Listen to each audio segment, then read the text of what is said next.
Shalom. Shalom yang ada di tingkat paling bawah dan juga yang menonton live streaming yang di rumah. Shalom, apa kabar? Puji Tuhan. Haleluya. Saudara siap untuk menerima firman Tuhan? Haleluya. Mari kita buka bersama-sama, saudara yang kekasih dalam Tuhan. Di dalam kitab Wahyu, pasal yang ke-21 sampai ayat 21, Wahyu pasal 21 ayat yang pertama sampai kelima. Kitab Wahyu pasal 21 ayat 1 sampai 5. Kitab Wahyu ini saudara berbicara tentang Yesus Kristus akan datang kembali. Kejahatan akan dihukum dan orang mati akan dibangkitkan untuk dihakimi yang akhirnya memperoleh hidup kekal atau kebinasaan kekal. Bapak Ibu saudara kekasih dalam Tuhan, pada akhir zaman seperti ini saudara, kita harus memperhatikan saudara, untuk hal-hal yang bersifat kekal. Jangan kau pergunakan untuk mencari hal-hal yang fana, yang bersifat sementara.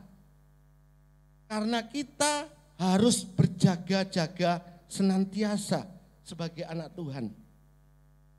Kita tidak tahu kapan kita dipanggil pulang ke rumah Tuhan. Ya, mari kita baca bersama-sama di dalam kitab Wahyu pasal yang ke-21 ayat pertama sampai kelima. Kita baca bersama-sama dengan suara yang keras. Judul perikopnya adalah langit yang baru dan bumi yang baru. Mari kita baca-baca dengan suara keras. 2, 3. Lalu aku melihat langit yang baru dan bumi yang baru. Sebab langit yang pertama dan bumi yang pertama telah berlalu. Dan laut pun tidak ada lagi. Ayat 2. Dan aku melihat kota yang kudus, Yerusalem yang baru, turun dari sorga, dari Allah yang berhias bagaikan pengantin perempuan, yang berdandan untuk suaminya. Ayat ketiga, lalu aku mendengar suara yang nyaring dari takhta itu berkata, lihatlah kemah Allah ada di tengah-tengah manusia, dan ia akan diam bersama-sama dengan mereka. Mereka akan menjadi umatnya dan ia akan menjadi Allah mereka. Dan ia akan menghapus segala air mata dari mata mereka. Dan maut tidak akan ada lagi. Tidak akan ada lagi perkabungan atau ratap tangis atau duka cita. Sebab segala sesuatu yang lama itu telah berlalu. Ayat 5, ayat yang terakhir, mari kita baca bersama-sama. Ia yang duduk di atas takhta itu berkata, lihatlah aku menjadikan segala sesuatu baru, dan firman-Nya tuliskanlah, karena segala perkataan ini adalah tepat dan benar. Siapa yang percaya firman Tuhan, berikan kemuliaan untuk Tuhan Yesus. Saudara yang dikasihi Tuhan, berbahagialah orang yang mendengar firman Tuhan dan menyimpan di dalam hatinya dan melakukannya di dalam setiap aspek kehidupannya. Tuhan memberkati. Saudara kekasih dalam Tuhan, tahun 2022 sudah memasuki bulan Februari hari ini, saudara ya. Tidak terasa kita juga semakin tua, saudara. Ya. Dan semakin dekat dengan panggilan Tuhan. Artinya kita dekat dengan pulang ke rumah Bapa di sorga. Sebab kehidupan manusia akan berakhir atau berlalu. Tetapi hanya orang yang percaya kepada Yesus menerima hidup kekal. Puji Tuhan. Beri kemuliaan kepada Tuhan Yesus. Bagi setiap orang yang percaya akan menerima hidup kekal. Amin. Firman Tuhan pada pagi hari ini saya beri judul yaitu kejarlah kekekalan. Kejarlah kekekalan. Saudara. Ya. Saudara kekasih dalam Tuhan, kalau kita baca dari ayat 1 sampai 5 di dalam Wahyu pasal 21 tadi, ya. Ini berbicara tentang Allah adalah Sang Pencipta yang diawali tentang penciptaannya yang luar biasa berupa alam semesta yang pertama telah berlalu dan ditutup. Tetapi setelah penghakiman besar Allah kembali menciptakan berupa langit yang baru dan bumi yang baru, di mana Allah tinggal bersama-sama umatnya dengan dosa-dosa kita yang sudah diampuni dan nama kita sudah tertulis di dalam kitab kehidupan. Bahkan Allah menghapuskan semua penderitaan umatnya, sekaligus merupakan pengharapan dan penghiburan yang besar bagi orang percaya untuk masa depan maupun masa kini, bagi setiap orang yang percaya kepada Yesus. Saudara kekasih dalam Tuhan, ini sering saya singgung di dalam waktu kita acara perkabungan, ya, di pemakaman. Saya ingatkan Bapak Ibu Saudara kasih, sering saya ingatkan pada saudara-saudara kita yang masih ada, yang masih hidup di muka bumi ini. Tetapi yang terpenting saudara perlu tahu, ya, kita akan memerintah bersama Tuhan, bersama Dia selama-lamanya, kekal selama-lamanya, saudara. Ya. Nah, pertanyaannya, bagaimana seharusnya kita hidup bagi Yesus? Bagaimana seharusnya kita masa kini kita hidup bagi Yesus? Di sini Tuhan sangat menginginkan ada hal yang baru dalam diri kita.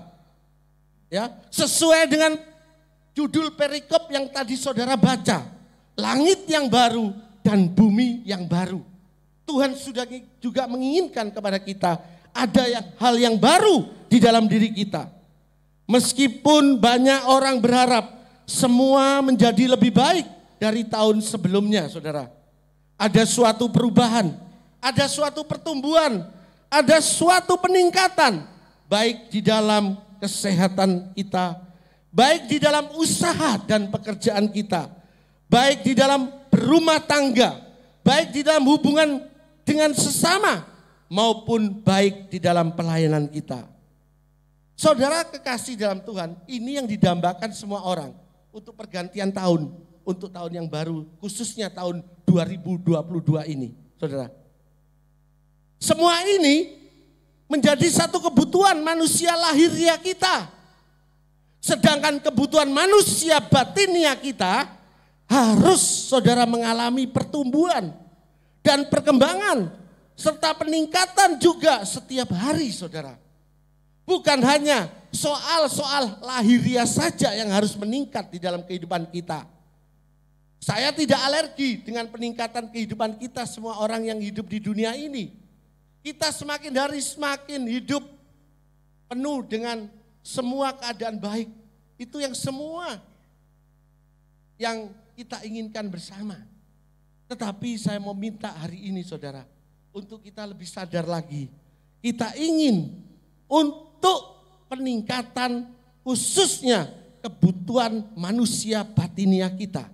Harus mengalami pertumbuhan, perkembangan, peningkatan setiap hari saudara. Apalagi kalau kita disebut orang Kristen saudara. Kerap kali Roh Kudus mengingatkan kepada kita untuk memperbarui hidup manusia batiniah kita dari hari ke sehari. Saudara, saudara mau? Saudara mau? Nah inilah kalau kita sering sekali atau kerap kali diingatkan oleh Roh Kudus untuk memperbaiki, memperbaharui hidup manusia batiniah kita sendiri setiap saat, saudara. Karena apa? Mungkin saudara bertanya-tanya di dalam hal ini. Mana bisa, Pak? Saya bisa melakukan hal tersebut, Pak. Padahal firman Tuhan mengatakan, biarlah kita hidup sempurna. Seperti Bapak di sorga sempurna. Tidak bisa, Pak Vin. Susah ini, Pak Vin. Karena kita mau tidak mau masih terdiri dari kedagingan. Kita tidak bisa berjalan sesuai dengan kehendak Tuhan, Pak Vin. Tetapi Bapak Ibu saudara kasih, saya ingatkan pada pagi hari ini bersama.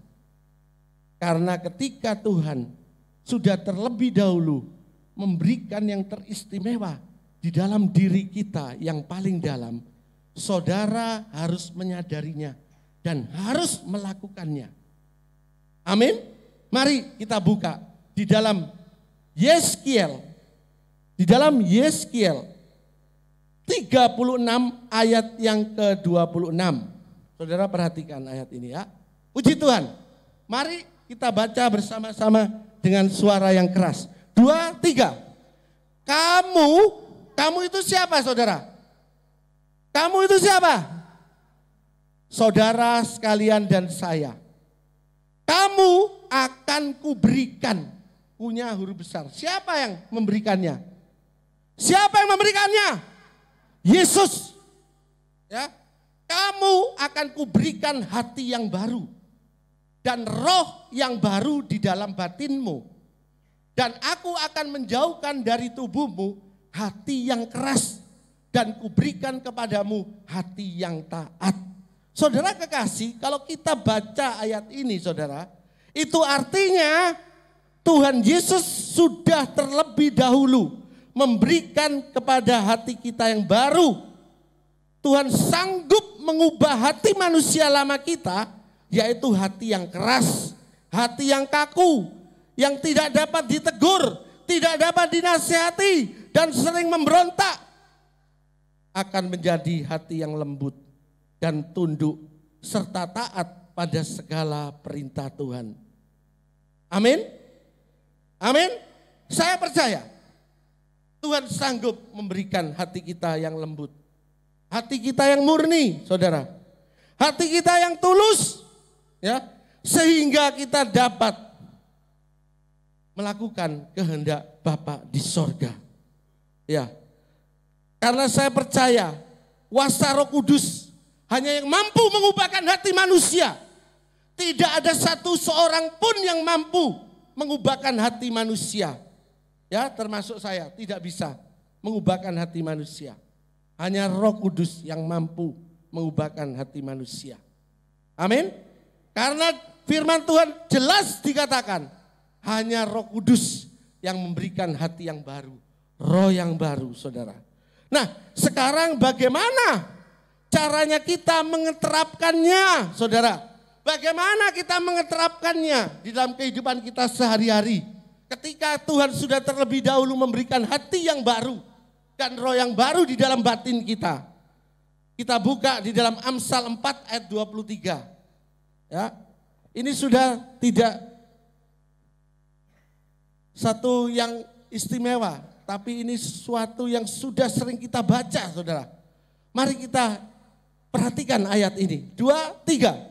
Jagalah hatimu dengan segala kewaspadaan, karena dari situlah terpancar kehidupan. Mau tidak mau, suka atau tidak suka, ya, kita harus menjaga hati kita dengan segala kewaspadaan. Karena dari situlah terpancar kehidupan. Di sini Salomo menyuruh kita untuk menjaga hati kita melebihi dari segala yang lain, dengan memastikan dan memusatkan perhatian pada keinginan-keinginan kita yang akan membuat kita tetap berada di jalur yang benar. Saudara kasih dalam Tuhan, semuanya itu mulai dari hati kita. Ya? Kalau hati kita tulus, hati kita murni, ya, Tuhan sanggup mengubahkan. Kalau kita tidak mau berubah, Tuhan memang sanggup mengubah hati manusia. Ya, saya percaya itu. Tetapi dari kita juga harus ikut ambil bagian di dalam perencanaan Allah itu. Yaitu kita menjaga hati kita, saudara. Sehingga kita dapat berjalan di jalur yang benar bersama Tuhan. Ya, dengan cara juga membatasi keinginan-keinginan kita yang berasal dari dalam diri kita. Kita bisa membatasinya, ya, menjaga hati, ya. menjaga hati ini penting Bapak Ibu saudara kasih. Saya berbicara seperti ini, saya masih belajar. Belajar menjaga hati. Menjaga hati saya sendiri, menjaga hati orang lain. Amin? Amin saudara? Banyak orang bisa menjaga hatinya sendiri, tapi tidak bisa menjaga hatinya orang lain. Perasaan orang lain. Nah ini sering gagal Bapak Ibu saudara kasih. Hati-hati Bapak Ibu saudara kasih. Hati ini adalah pusat dari segala kehidupan kata firman Tuhan. Oleh sebab itu mari Bapak Ibu saudara kasih. Kalau kita ingin mendapat yang baru di dalam diri kita, hati kita harus diperbaharui. Hati kita harus diperbaharui supaya diperkenan Tuhan. Saudara, amin. Beri kemuliaan Tuhan Yesus. Haleluya. Haleluya. Yang kedua saudara, mari kita buka di Yeskiel 36 ayat yang tadi, ayat yang ke-27. Yeskiel pasal yang 36 ayat ke-27. Mari kita baca bersama-sama. 2, 3. Rohku. Siapa rohnya? Siapa ini saudara? Roh Kudus. Akan kuberikan diam di dalam batinmu dan aku akan membuat kamu hidup menurut segala ketetapanku dan tetap berpegang pada peraturan-peraturanku dan melakukannya. Saudara kasih. Artinya saudara, Tuhan sudah terlebih dahulu memberikan Roh Kudusnya diam dan tinggal di dalam diri kita. Saudara percaya itu? Saudara percaya itu? Ketika saudara percaya kepada Tuhan Yesus, ketika saudara menerima Tuhan Yesus Kristus sebagai juru selamat dalam hidup secara pribadimu, itu Roh Kudus sudah ada di dalam dirimu. Amin. Ayat Roh Kudus itu ada di dalam dirimu. Saya heran, saudara kekasih dalam Tuhan. Kalau orang Kristen ya, tidak peka terhadap dosa. Yang saya mau pertanyakan, apa yang sebenarnya ada di dalam rohmu? Padahal rohnya Tuhan itu diam dan tinggal di dalam dirimu. Tetapi kamu tidak peka akan dosa terhadap apapun. Ketika engkau akan melakukan sesuatu dosa, itu Roh Kudus berbicara dalam hatimu. Karena saya percaya ini meterai Tuhan. Tuhan sudah memberikan Roh Kudusnya terlebih dahulu dalam kita. Sehingga kita mampu hidup sempurna seperti Bapa di sorga. Kita harus selalu menjalani proses hidup ini. Tidak mudah Bapak Ibu saudara kasih. Dalam keadaan dunia yang semakin jahat, ya, persoalan semakin pelik, ya, ada keinginan-keinginan yang sering membuat kita terbius oleh keinginan-keinginan yang menyesatkan dan membinasakan saudara. Tapi saudara tahu, Roh Kudus itu sudah terlebih dahulu tinggal di dalam batin kita, di dalam roh kita. Itu yang akan menuntun langkah hidup kita, saudara. Sehingga kita mampu hidup menurut ketetapan-ketetapan Tuhan dan berpegang pada peraturan-peraturan Tuhan serta melakukan perintah-perintah Tuhan. Amin. Amin. Jangan saudara suka mendengar firman Tuhan. Ya. Jangan saudara suka mendengar atau mengaminkan janji Tuhan. Ya. Tapi biarlah kita hendaklah menjadi pelaku-pelaku firman. Dan kita akan menjadikan satu pengalaman pribadi bersama Yesus. Itu yang kita inginkan Bapak Ibu saudara kasih dalam Tuhan. Amin. Amin saudara. Haleluya. Haleluya. Saudara jangan suka mendengar janji Tuhan. Saudara berapa kali membaca tentang janji-janji Tuhan yang disiapkan Tuhan tempat ini. Tetapi saudara tidak suka melakukan firman Tuhan. Tidak suka melakukan perintah Tuhan. Apa gunanya saudara? Apa saudara gunanya? Saudara tidak akan mengalami apa-apa. Saudara tidak akan mengalami satu perubahan yang signifikan. Tidak, saudara percayalah. Saudara sampai jadi Kristen dari mulai muda sampai tua, bahkan masuk ke dalam liang kubur, saudara akan tidak mengalami mujizat Tuhan dalam hidupmu. Pembaruan hidupmu kau tidak akan mengalami. Ya, orang yang berbahagia, kalau saya, orang yang sudah menerima pembaruan hidup melalui Tuhan. Amin. Pembaruan hidup melalui Tuhan. Haleluya. Di dalam diri kita bisa keluar meluap akan kebahagiaan yang Tuhan berikan kepada kita. Haleluya. Beri kemuliaan kepada Tuhan Yesus. Saudara. Tetapi persoalannya sekarang, bagaimana kita dapat melakukan kehendak Tuhan? Nah ini saudara, banyak orang sudah tahu dengan Roh Kudus itu dapat kita berjalan sesuai ketetapan, peraturan Tuhan kita bisa lakukan. Tetapi persoalannya sekarang bagaimana kita dapat melakukan kehendak Tuhan? Firman Tuhan di dalam 2 Korintus 5 ayat 17. Saudara baca ini. 2 Korintus 5 ayat 17. 2, mari coba tolong ditayangkan. 2, 3.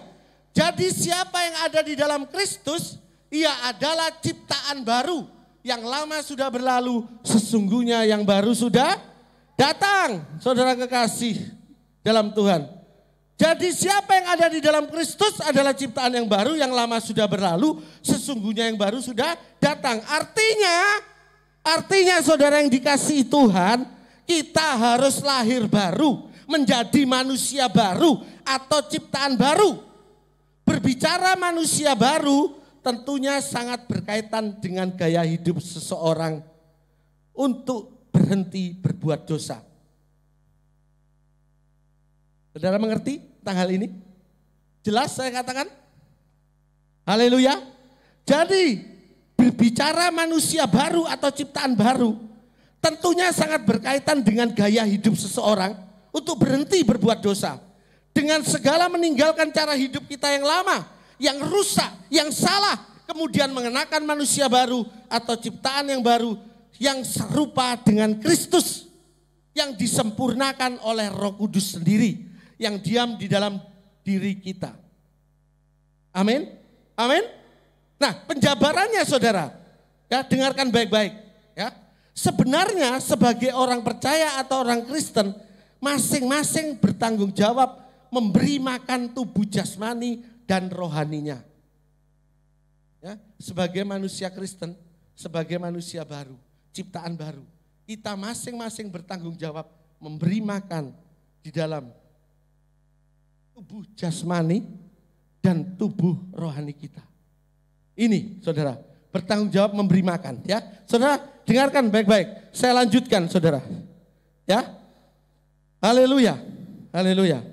Bertanggung jawab memberi makan tubuh jasmani atau rohaninya. Pertanyaannya, mana yang saudara lebih banyak memberi makan? Apakah tubuh jasmani atau tubuh rohani saudara? Ini permasalahannya. Banyak mana saudara memberi makan? Tubuh jasmani atau rohani saudara? Saya memberi kesempatan kepada saudara untuk berpikir sejenak.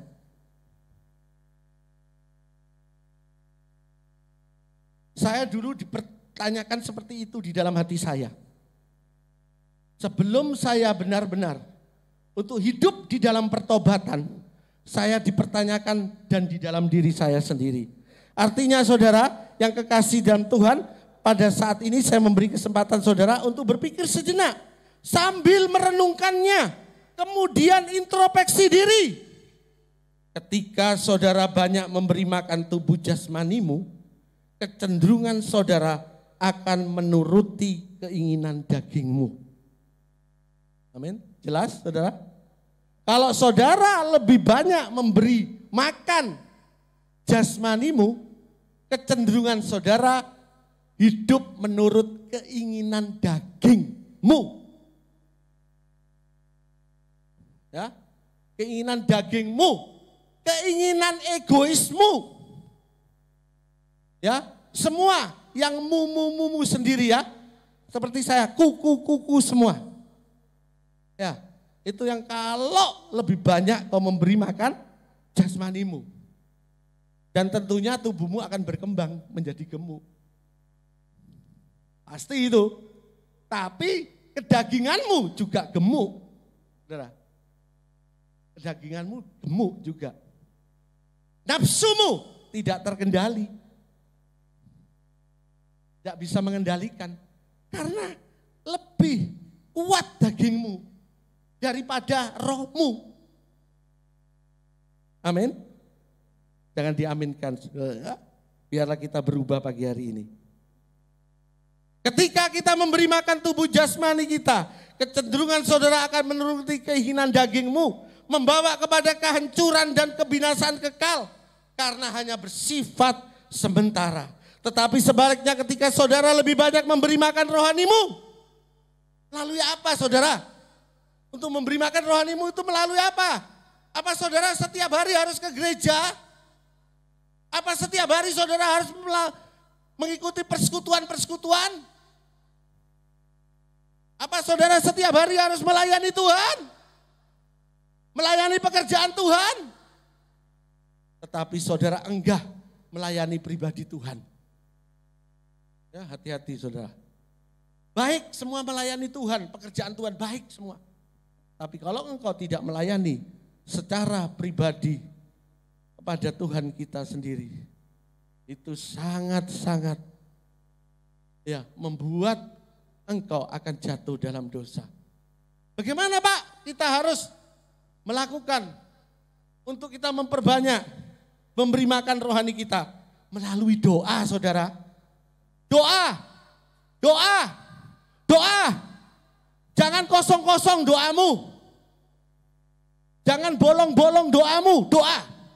Doa, suka enggak suka, senang enggak suka, ada masalah enggak ada masalah, ada berkat enggak ada berkat misalnya. Sakit, tidak sakit, sehat, sakit, tetap doa. Merenungkan firman Tuhan. Amin. Siapa yang setiap hari baca firman Tuhan? Ketika kita berdoa dengan Tuhan, berarti kita berkata-kata kepada Tuhan. Bagaimana Tuhan berkata-kata dengan kita? Melalui firman-Nya. Melalui firman-Nya, Dia mau berkata-kata kepada saudara dan saya. Bagaimana saudara tidak pernah membaca firman Tuhan? Kau mendengar dan kepekaan firman Tuhan akan suara Tuhan. Bagaimana? Tidak bisa saudara. Dan saudara bisa berpuasa. Ya, ya, amin. Yang pertama untuk kita membangun rohani kita, memberi makan rohani kita lebih banyak melalui doa, membaca firman, berpuasa. Maka kecenderungan saudara dapat hidup dalam pertobatan. Amin. Kapan saudara bisa hidup di dalam pertobatan? Bagaimana saudara bisa hidup bertobat? Kalau tidak saudara melakukan doa, membaca firman Tuhan, puasa, saudara tidak bisa bertobat. Hanya Tuhan bisa menobatkan engkau pada satu waktu nanti. Tetapi ingat saudara, kita harus selalu memperbanyak makanan rohani kita. Ya, sehingga setiap hari kita bisa melakukan pertobatan menurut kehendak Allah atau Roh Kudus. Ya, menurut kehendak Roh Kudus yang membawa kepada kekekalan. Mari kita buka sama-sama ayat yang terakhir di dalam firman Tuhan dalam Roma 8 ayat yang ke-6. Roma 8 ayat yang ke-6. Mari kita baca ayat terakhir ini. Saudara perhatikan ayat ini, camkanlah, simpanlah dari hatimu yang paling dalam. 2, 3. Karena keinginan daging adalah maut, tetapi keinginan roh adalah hidup dan damai sejahtera. Yang percaya katakan bersama, amin. Puji Tuhan. Puji Tuhan, pagi hari ini firman Tuhan tidak saya perpanjang karena waktu yang mendesak. Dan kesimpulan khotbah saya pagi hari ini, untuk mencapai kekekalan dimulai dari hati kita sebagai orang percaya. Dari hati, ya, untuk menerima kekekalan siapa saja manusia yang percaya dengan hati dibenarkan dan dengan mulut mengaku diselamatkan. Oleh sebab itu, tidak ada seorang pun yang di muka bumi ini yang mati binasa sebenarnya. Tetapi asal mau dia percaya kepada Yesus, menerima Yesus sebagai juru selamatnya, dia akan menerima hidup kekal. Amin. Yang kedua adalah orang yang hidupnya selalu hidup dalam pertobatan. Kemudian harus mengalami kelahiran kembali secara rohani. Artinya lahir baru, menjadi manusia baru atau ciptaan baru di dalam Tuhan. Puji Tuhan. Inilah yang bisa saya sampaikan firman Tuhan pagi ini.